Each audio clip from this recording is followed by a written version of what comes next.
Hey, how's it going? I am Ninja Does. What did you say?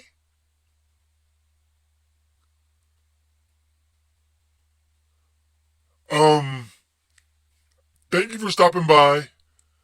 Enjoy the video. Is she still there? In this video, I would like to discuss the differences between playing an online multiplayer game versus playing an offline single-player game. Just about anything you can think of has their good and bad sides to them. Well, just about everything. According to the internet, there is nothing Taylor Swift can do wrong. Playing multiplayer or offline single-player games is no exception when it comes to there being good and bad sides to everything.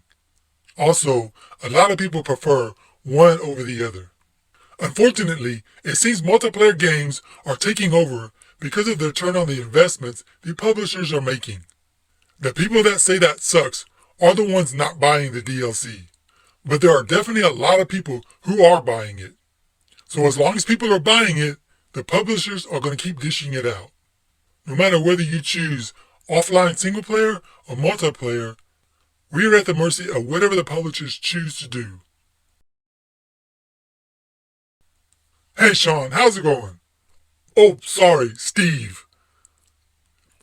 I'm calling to see how the progress of the new game is going. It should be ready by March? The holidays are right around the corner.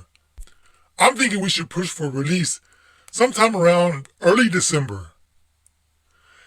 Yeah, I know it won't be ready. We're going to make all of our money up front, so it doesn't matter if it's finished. Look, a lot of AAA publishers are doing it. We'll just release some free samples down the road just to make the gamers happy. Just take the stuff out that isn't ready, and we'll just sell it as DLC 6 months later. I'm not worried about those butthurt YouTubers who complain about every game that comes out. Well, hey, I gotta go. My girlfriend, wife, is waiting for me in my helicopter. Yeah, sure, no problem. Talk to you later, Skip. Steve. Have you ever heard about a game that's being promoted, whether it's a sequel or a new title, and then find out you will lose access to certain parts of the game if you don't have the internet? Or even worse, all of the game is online only. It's a good thing that cars aren't internet only, though they are starting to go that route. Did you know that some cars like the BMW have features that you have to pay a subscription to be able to use it? I'm talking about things like heated seats. That is insane. For some reason or another, some people do not have internet access to play games. Like these people. That might seem crazy to some people, where the internet is just another extension of their everyday lives. Some people's lives revolve around the internet. In contrast, my life revolves around Lucky Charms. Don't knock it till you try it. Am I sharing too much again? Anyways, this is the reason why online games are limiting. Another reason is sometimes I like to just kick back and play an offline single-player game. I went a long time without ever playing multiplayer games. As you may have seen in my previous video, my first time playing a multiplayer game was Call of Duty Ghost. It was amazing at what I was seeing. Needless to say, I was horrible in the PvP arena. I found it funny when somebody would do worse than me. I would think, wow, they really suck. I eventually got good at the multiplayer aspect, but didn't care too much for the campaign of that game. Mainly because of this. Now, I became hooked on playing multiplayers. I went and searched at all my other games that I have already owned for years to play the multiplayer parts of the game. I then stumbled on Destiny 1. Yeah, I know I keep talking about Destiny 1. But there was no looking back after that. Well, that was until I was bent over backwards by Bungie. I could tell you about great DLC, but I won't. Sorry, Destiny joke. After doing this for a few years, I found myself rarely playing an offline single-player game. This was not done on purpose. The big problem is multiplayers are designed to hook you in. They use psychological techniques to keep you playing. Have you ever been so mad at a game, say for instance Apex Legends, you seem to have one bad game after another, and it's happening all night long. Even though you are frustrated, you keep playing. It's those times in that game, or other games that give you a taste of that medicine, that keeps you coming back. I'm talking about endorphin highs.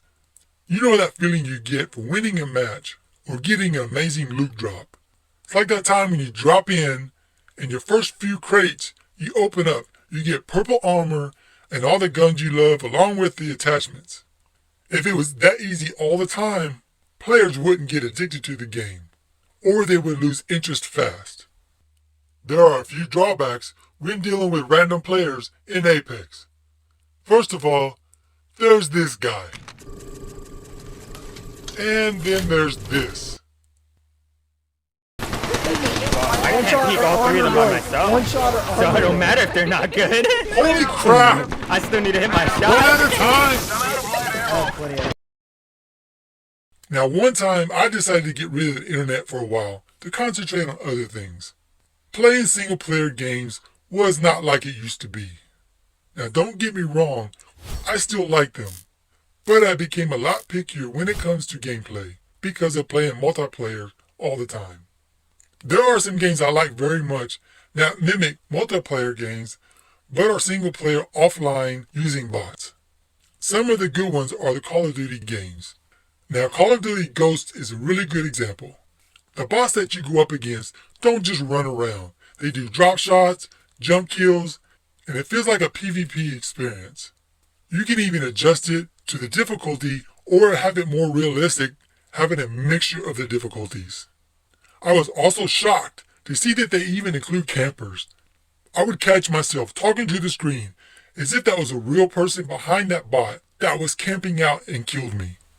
A lot of other games do come with bots, but one game in particular which doesn't make sense to me is Titanfall.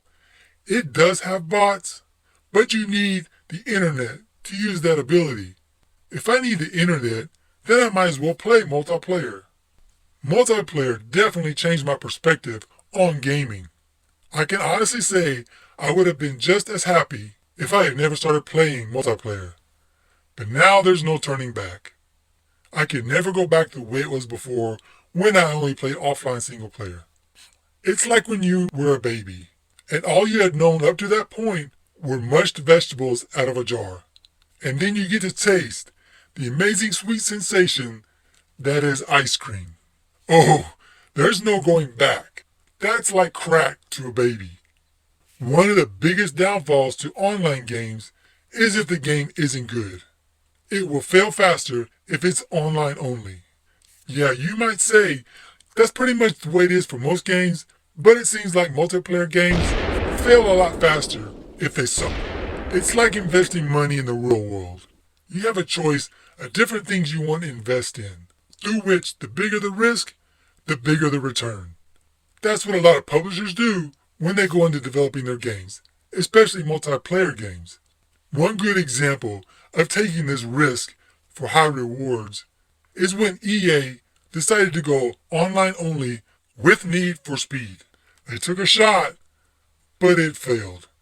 For all they know, it would have been amazing and they could have made a lot more money than the previous games, but it didn't turn out that way.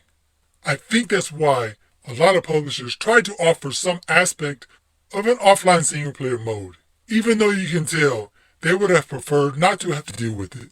Sometimes it's painfully obvious it was just tacked on, like this game. And one game that rubbed a lot of people wrong when they didn't include a campaign was Black Ops 4. There are a lot of die-hard Black Ops fans who were pissed off when it didn't include a campaign. Now, one of the biggest benefits of playing a single-player game is the obvious. You don't have to deal with the toxic people. I would say that toxic people and glitchy online games that were released way too soon have a close tie for the top reasons why some online games suck. Now, when it comes to toxic players, there's nothing like that feeling when you're the only player on your team left and you know everybody is watching you. I had a one-on-one situation in Rainbow Six Siege in which I had a sudden face-to-face encounter in which I got the first shot off. Unfortunately, it went over the other player's shoulder, and then I died and lost the round. I then received a message that just stated, potato. I had absolutely no clue what that meant until I Googled it. Now that's not as bad as some other instances, but there are a lot of people who have experienced a whole lot worse. It's crazy what some people will say when they are hiding behind a keyboard or a mic. When I play with randoms, I never use a mic, I mute them, and I block messages.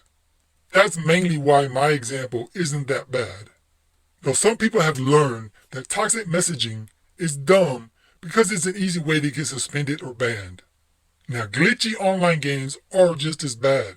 Imagine you're about to win a match and you lose connection to the server, the game freezes, or you fall through the map.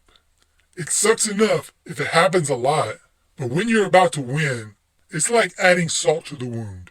Now, if you don't know what adding salt to a wound feels like, give it a shot. Believe me, it's not pleasant.